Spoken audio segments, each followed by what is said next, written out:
అవుతున్నాయి. ఇక్కడ ఒక వాటర్ ట్యాంకుల నిర్మాణం అయితే పైప్ లైన్ అయితే కావాలో మీరు రాసుకోండి. సాంబశివరావు గారు ఒకటే అంటున్నారు, మనం గెలిచిందే పేదల వల్ల.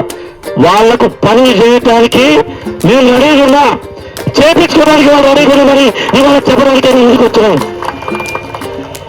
ఈ ఉట్టి మాటలుగా ఉట్టి మాటలు చెప్తున్నందరూ పోయారు. అబద్ధాలు చెప్పే అలవాటు మాటలు ఇప్పుడు మీకు చెప్తున్నా.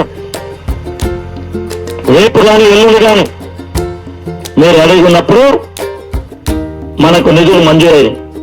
కార్పొరేషన్ అయిన వెంటనే పాల్వంచకి 45 కోట్ల రూపాయలు రోడ్లు డ్యాన్లకు ఎమ్మెల్యే గారు మంజూరు చేసి పెట్టిన పెద్దగూడ దగ్గరకు వచ్చింది.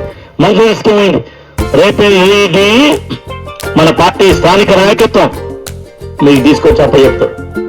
మీరు ఒక నలుగురు ఉండి ఎన్ని రోడ్లు కావాలో రాజకీయాలు వద్దు, రోడ్ల కడమనం. ఈయన మన మీటింగ్కి రావాలంటే ఆయనకు రోడ్డు వద్దు, ఈయన రాదు. వేరే పట్ల మనం బంజారా కాలనీ మొత్తం మనమే ఎవరిదైనా సరే సిమెంట్ మట్టి రోడ్లు లేకుండా వేయించుకోండి, డ్రైన్ లేకుండా చేసుకోండి. కరెంట్ పోల్స్ కొద్దిగా టైం నుంచి ఉంటే వైద్యం చేసుకోండి. ఇది మన ఇల్లు.